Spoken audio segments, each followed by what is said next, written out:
Right, so let's look at business ownership. So it's quite a big topic, business ownership. So you've got the public sector, which is your NHS and your police, your education, your armed forces. You've got your private sector, which is everybody else. So ones that businesses that are run by private individuals.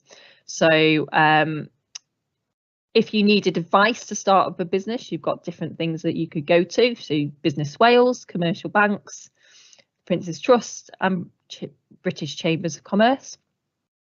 Then you've got things like unlimited liability. Okay. Now this means that the owners of the business are responsible for all the debts of the business. So personal belongings may need to be given up to pay the debt. So for example, if you owned a house or you had a mortgage on a house or whatever, you had equity in that house, if things went wrong in your business, then those are potentially things that could be taken in order to pay the business debt. Okay. Then you've got sole trader. Okay, so this is a business owned by one person. Now, it doesn't mean that it's just maybe one person that works there. Sole trader can employ people as well, but it's one person that owns the business, so they have one employer. Advantages of a sole trader is profit. You keep all of it, you don't need to share it, you can make decisions, you can be your own boss, you've got independence, it's easy to set up, you don't need any paperwork, or you don't need any deed of partnership like you would have in a partnership, or any paperwork that you might have to do if you were becoming a company, and you have a job because you might have been made redundant from your old one. Problem is though, disadvantages, you've got unlimited liability. You've got more responsibility because you haven't got anybody to kind of talk to about the business and the decisions. It's all on you, and you might have limited sources of resources. So if you think money, you might have limited access to money, you might have limited access to bank loans because maybe they won't invest in just one person. So it does maybe bring down what resources you can actually get, and also you won't maybe have the sort of the buying power that maybe bigger companies would have because you are on your own. Then you've got partnerships. So business, if it asks you for a feature of partnership, these are the features. So business that is owned by between 2 and 20 people. There are a few exceptions for more than 20 people, like lawyer firms can have more than 20, I think, and a couple of others. Business that is owned and run by at least 2 people. So in order to be a partnership, you've got to have 2 people in there. Is an unincorporated business, and it is a business with unlimited liability still. So as a partnership, you still have unlimited liability. Sometimes people think because you're a partnership, you have limited liability, but that isn't the case. Advantages: you can raise more capital than sole traders. You can have extra skills and expertise in the business so that you're able to kind of show your skills and you focus on that part of the business and someone else focuses on somewhere else. You've got more people to make decisions, you've got shared responsibility, more flexibility, and the fact that it is more flexible, you might be able to take holidays, you can take maybe days off, whereas maybe if you're a sole trader you might not be able to do that. And then it is easy to set up. There are no necessarily legal requirements where you might have as a company, but it is advised to set up as a deed of partnership in order to make sure that things are documented of, if that partnership was to break down, how would that sort of be split. Disadvantages though, because you've got just more than one person, you might have disagreements. Profits have to be shared, so depending how maybe somebody's putting in more than the other capital wise, you might split the profits differently, but again they have to be shared. Some partners may not work as hard as others, and that's going to cause rifts in the partnership. Maybe as continuity,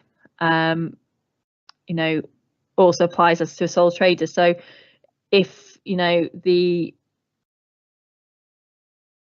as a sole trader, if somebody dies, then that business can't kind of carry on. The owners will still have unlimited liability, like we just said before. So what is a deed of partnership? So it's a legal document which is agreement between partners and sets out the rules of the partnership and how profits are divided and how maybe the business will be divided if someone decided to leave. Okay, that's kind of things that it contains that you might want to have a little read through. And then it suggests and explains 2 advantages that Sam and Mary might have being in a business partnership. So you've got those sort of examples there. We're going to go on to an exam question in a minute.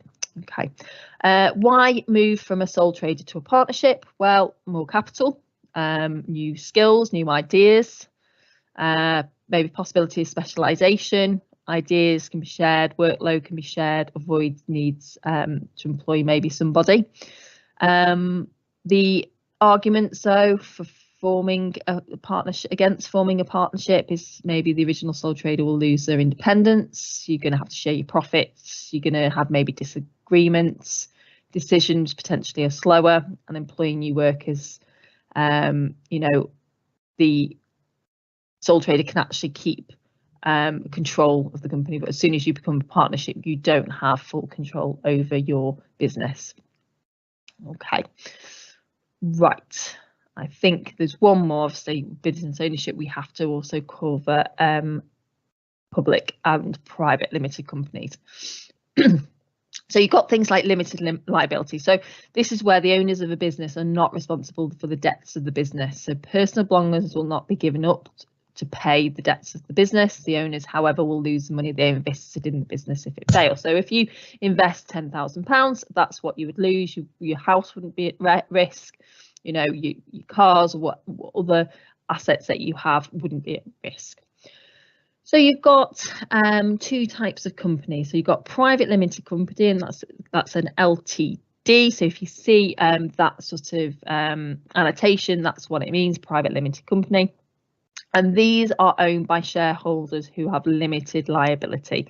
Their shares not available to others except with the agreement of the other shareholder, and they are generally recognised with LTD after the business name. So advantages with that: you've got limited liability, you've got continuity, so that if the owner dies, the business can continue. You've got more capital. Maybe you've got specialised management where managers can do what they're skilled at, and that you invite shareholders to become members of the company.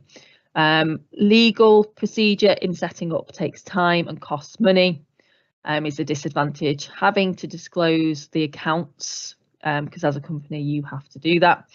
Profits have to be shared with other shareholders, and slower decision making are the disadvantages for a private limited company. Public limited company are businesses which are owned by shareholders who have limited liability again. The shares are available to others by selling to general public, often on the stock exchange, and they are generally recognised with the PLC after the business name. So again, you've got limited liability, you've got continuity, because the company will continue even if you know, a shareholder dies or the owner leaves. More capital, you've got specialised management again, just like you would do with a private limited. You've got, again, invite shareholders, but they're unable to maintain control. Okay. Costs of setting up with documents: you must have £50,000 share capital in order to become a public limited company. You need to share your profits. Affairs not kept private. May lose control. Need to share decision makings. They limited capital available, and you restriction on share ownership. So shares have to be agreed on the sale of shares, and also they can be listed on the stock exchange as well. Okay. Social enterprise and cooperative. So these are businesses which operate for the benefit of the community, and the cooperative is a business organised that is owned by its customers, workers, producers, members, and decision making. You're not normally asked a massive amount about social and cooperatives. You might be asked what a cooperative is, what a social enterprise is, but certainly I would say the bigger questions are going to be on sole traders, partnerships, and the two types of companies that you're going to get. And then you've got charities, so organisations set up to provide and help to raise money for disadvantaged in society. Okay, so that was a very quick whistle-stop tour of business ownership. That's quite a big chunk of business activity. So let's have a little look at question 9 on the 2019 paper. So you've got Sound as a Pound as a business in North Wales that sells as its products for £1 each. It sells a wide range of products directly to the public, including sweets, toys, household items and beauty products. It competes with national businesses like Pound World, 99p stores and Home Bargains. It has 6 stores across North Wales and employs over 100 people. Okay, so we've got Sound of the Pound. So pause the video and I would like you to have a little go at those 2 questions quickly. Okay, so identify which of the following is best describes Sound as a Pound. Well, it's a retailer, okay, is the one for that one. One advantage of Sound as a Pound operating as a private limited company. You've got, looking at private limited, obviously that's on the other sheet if you wanted to have a look at it, but shareholders are chosen. So you've got no opportunity for a business to be taken over without consent. So being floated on the stock exchange or stock market, you know, you've got control over who is going to buy into your company. You've got limited liability, which means the personal possessions of owners cannot be taken. So this is a 2-mark question. So it's asking for one advantage. So just very quickly saying shareholders are chosen is not going to get you the 2 marks. So you need to have that expansion. So shareholders are chosen, therefore no opportunity for the business to be taken over without consent. Limited liability, therefore the personal possessions of the owners cannot be taken off to pay the debts of the current share of the business. So that therefore is quite useful. So if you use the therefore when you have like one of these questions where you've got an outline, one advantage, and you've got 2 marks, if you can try and get that therefore after your point, it's going to make you expand on it. Therefore, hopefully you'll get 2 marks. Okay, so using that therefore might be very useful. Okay, right, 2018 here. Dion Carpenter was employed for a number of years as a landscape gardener. When she was made redundant in 2004, she decided to set up a business as a partnership with her brother Jed, who is a highly skilled bricklayer. They use their own savings to set up the business, which provides garden, landscapes and building services to the local community of Cowbridge in South Wales. So one feature of the partnership, well, we looked at that. So feature partnership is between 2 and 20 people, you get a mark for. That it's run by at least 2 people, there's an uncooperative business, and it's a business with unlimited liability. So those 4 things would be accepted for a feature for a partnership. Advantages to Dion setting up a partnership. Now this is where people kind of don't, we'll put it general. We need to be really including, if you can try on any of the answers that are like, you know, more than maybe 2 marks, try and include the scenario within that. So you've got Dion could raise more capital if she was a sole trader, so I'm using her name in the question. It could be Dion is able to raise sufficient capital on her own. Maybe Dion will have extra skills, extra expertise in the business. It might be, you know, Dion could focus on gardening and Jed on the building. You're kind of going back to the question to actually bring it into the answer there. And then why is it important for Dion and Jed to have a deed of partnership? Well, it's a legal document that ensures the business runs smoothly. So you've got 2 marks again. So you need to be expanding on it. So let's use that therefore. So a deed of partnership is a legal document, therefore ensures the business runs smoothly. Something like that, therefore allows you to set out the to prevent arguments. It sets out the actual how the business will be split. when you're looking at maybe leaving. Okay, right, now it is a 2015 paper, but again, it's a very relevant question and you could be asked it. So Judith Rutherford has been made redundant from a local business producing window blinds. She's learnt many skills both in the factory and in the office. In her locality, there are fairly high levels of unemployment, so her chances of finding another job are limited. Judith has decided to set up her own business as a sole trader, producing and selling curtains and blinds. Judith is considering taking on a business partner. Advise her on whether or not taking on a business partner would be a good idea for her and the business. 8 marks. Now, this is where the advice question is here. So you're looking at AO1, AO2 and AO3 in this question.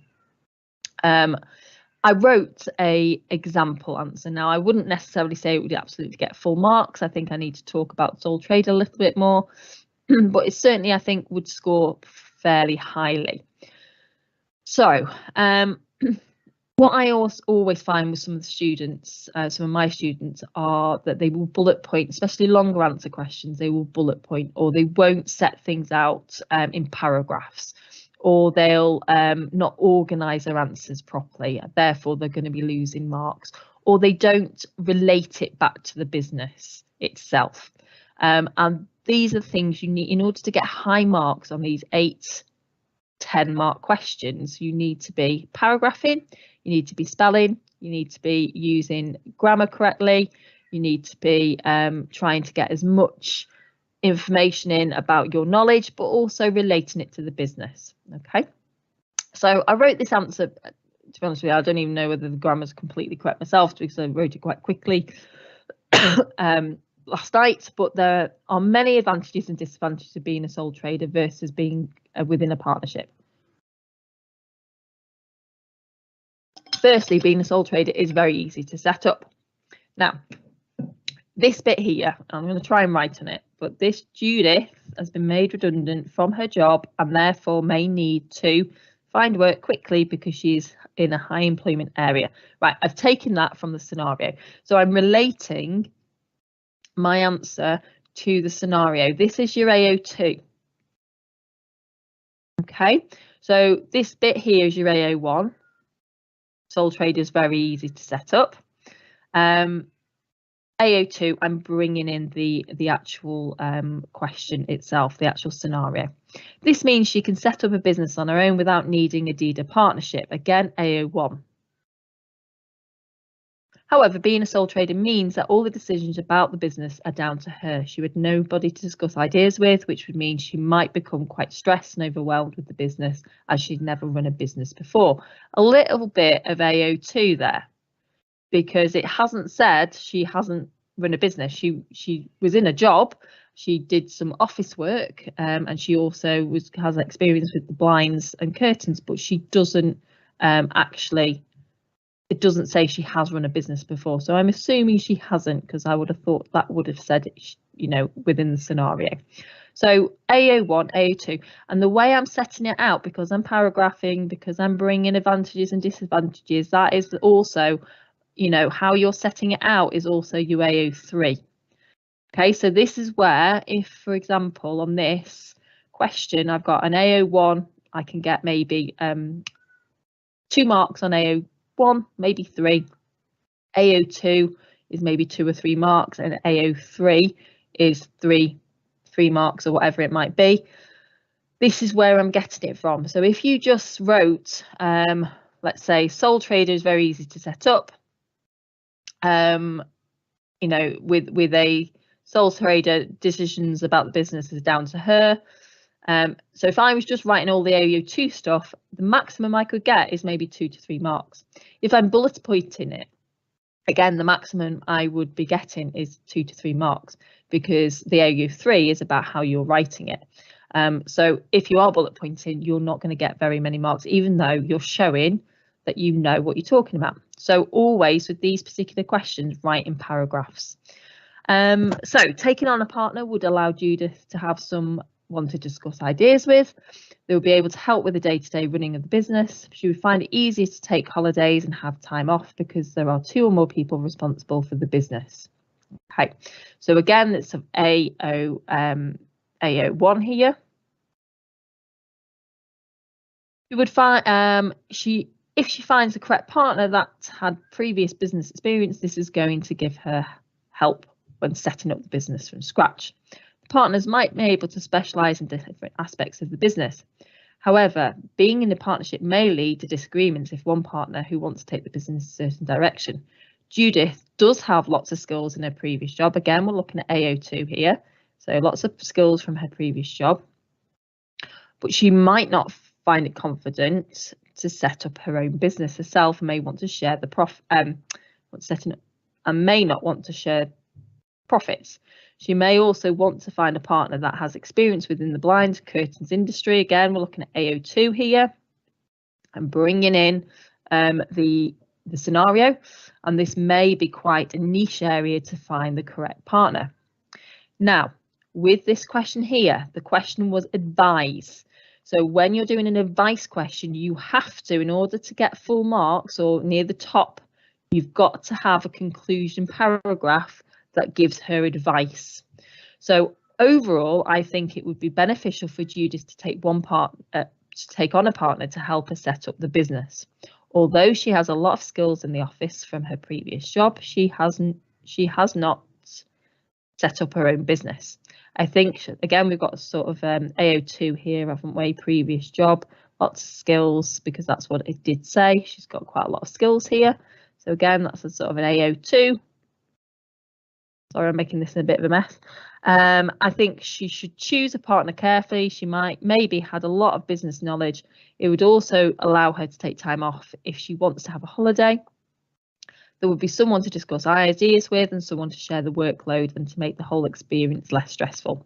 Overall, I feel that this would be the best thing for her to do. Okay, so that final paragraph is saying, right, what do I think they should do and why? Why do I think they should do it?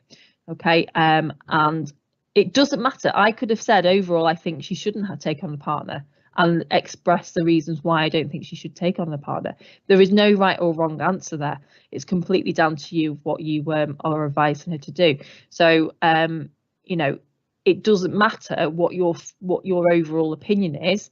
You just need to make sure that you are in your last paragraph saying what it is. Okay.